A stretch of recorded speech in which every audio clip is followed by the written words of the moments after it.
Exactement. Excusez-moi, His Excellency. So, His Excellency Mahamadou Nimaga, he's ambassador of Mali to the United States and Mexico. Is a career diplomat. He has his master's degrees of laws and sciences and master's degree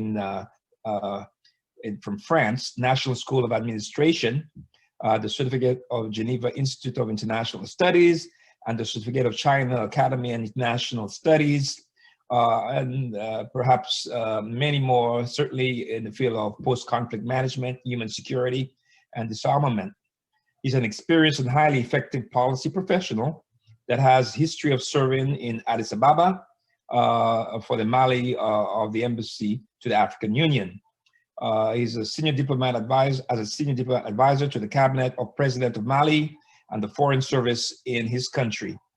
He's a lawyer by profession and the youngest ambassador ever appointed by the Malian head of state as the ambassador to the United States. I want to welcome you. Thank you very much. I will tell you, one of my very, very good friends is from Mali, and I know you'll do him proud. So thank you very much. Welcome to Watch Democracy Grow. Thank you. Thank you so much. Good afternoon, everybody. Distinguished participants, the team of Watch Democracy Grow, Marie and others, and those who are following us right now.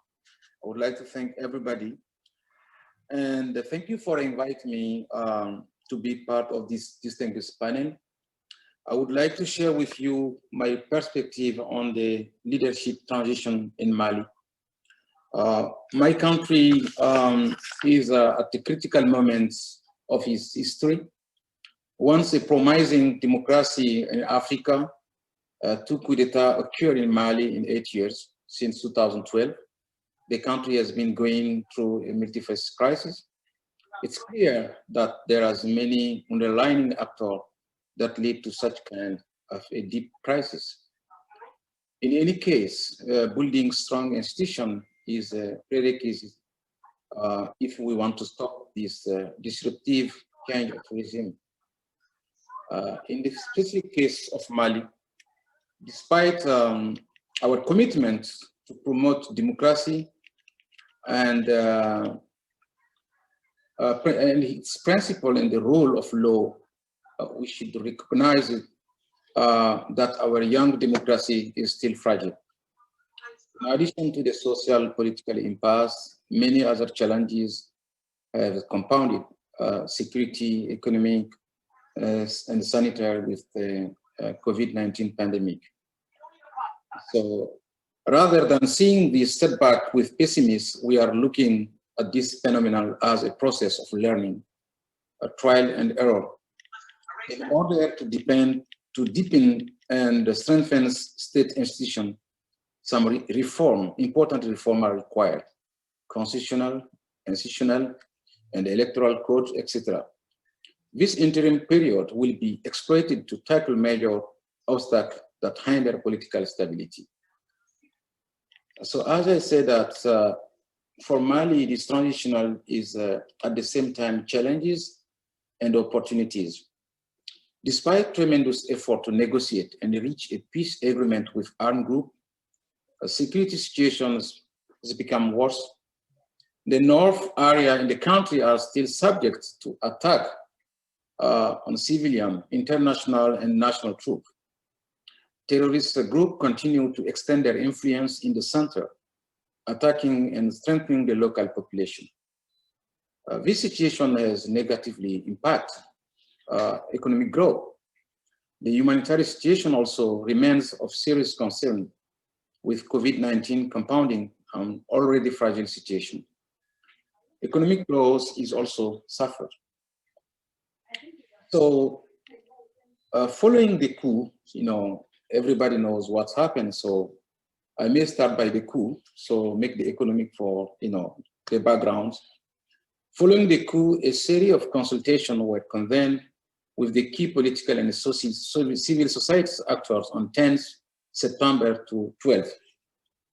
Participants adopted a charter for the transition, providing a framework for holding of election over a period of 18 months.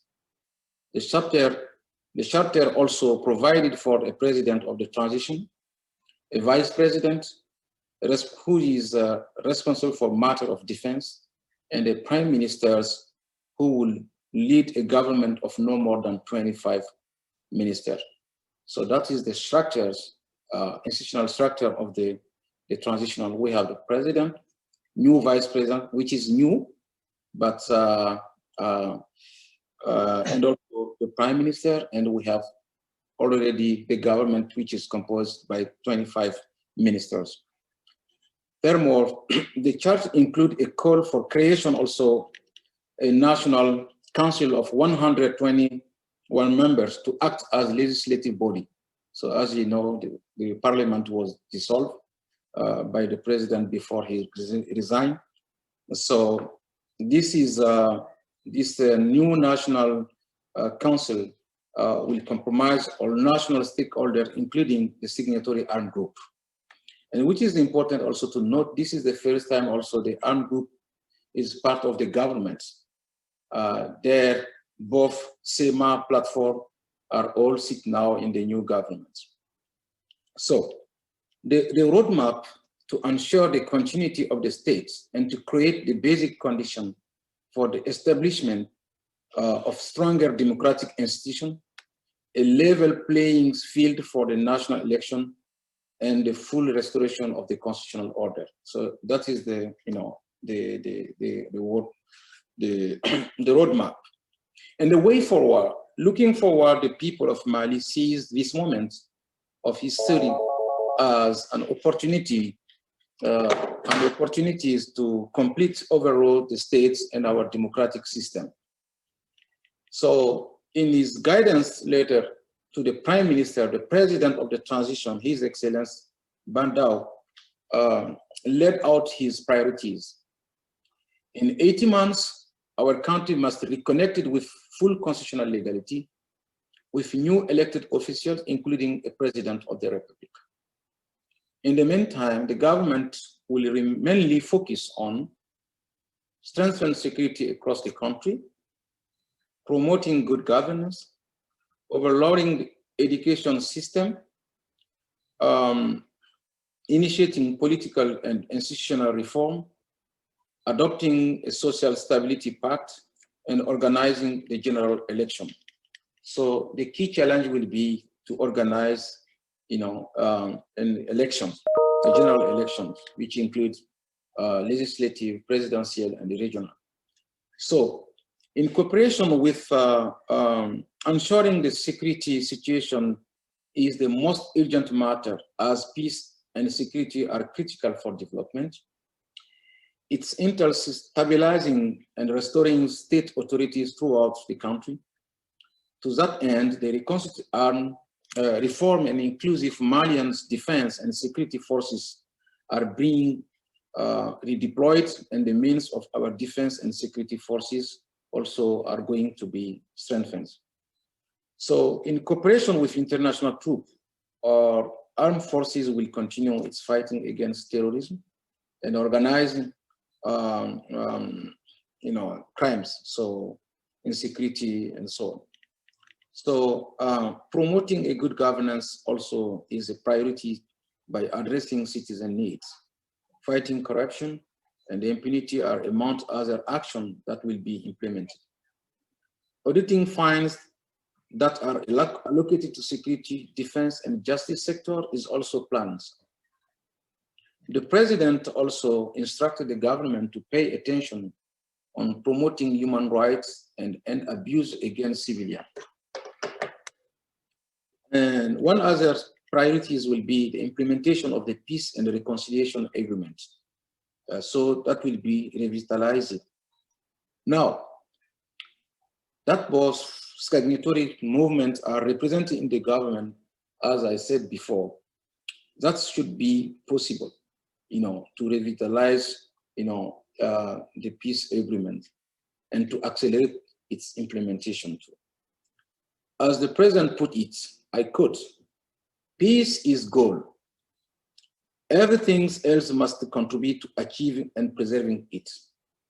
So this is one of the most important thing to put in our minds during this transitional. But also, since one of the crises, the political crisis, was related to our electoral system, so its reform must be achieved entirely, because that is the essence of the transition. So we have to reform the electoral system too, organizing transparency, transparent, fair, and accepting election by all, including referendum, presidential, and parliamentaries, for us is very essential to build the confidence between the population and the states. The goal is to end the unfortunate tradition of post-election crisis. So the constitutional and institutional reform are overdue after implementation of the constitution that has shown some weakness that need to be addressed. A new constitution will be adopted. These are some of the action and measures that the transitional government intends to execute. Perhaps a transition period will be too short to realize the ambitious reform that this refurbishment entails, but the state is continuity and future elected president will continue, you know. So as the transition evolves, I call upon international community to continue its engagement in support of Mali and his in this sensitive period, in building the foundation for a more stable and peaceful countries. We are very grateful for the people and the government of the United States and the regional organizations like African Union, like ECOWAS, and the entire community who support us in this difficult situation. And we do believe that also the role of the civil society to continue to promote democracy and human rights is very essential. So I would like also to say that the transition cannot solve all the problems. It's short, but it should promote democracy, human rights, and that's why I think for us, the challenges will be how to strengthen the democracy and reducing poverty through economic growth and strong partnership with fight against terrorism. Stakes are high, not only for Mali, but for the whole region. So I may stop there, and I do thank you for your attention. Thank you so much. Thank you, His Excellency. I want to say a tip of the hat to Malians who saw fit to heed to some of the demands of ECOWAS, but also who saw fit to really demonstrate at this level of their maturity as a young nation, in that sense, where they've put a good roadmap towards normalization and reinstatement of the democratic principles. It's a tremendous compliment, and I think it speaks well for youth as they look to the future. And the leadership like you, Ambassador, and others is just wonderful. So thank you. With that,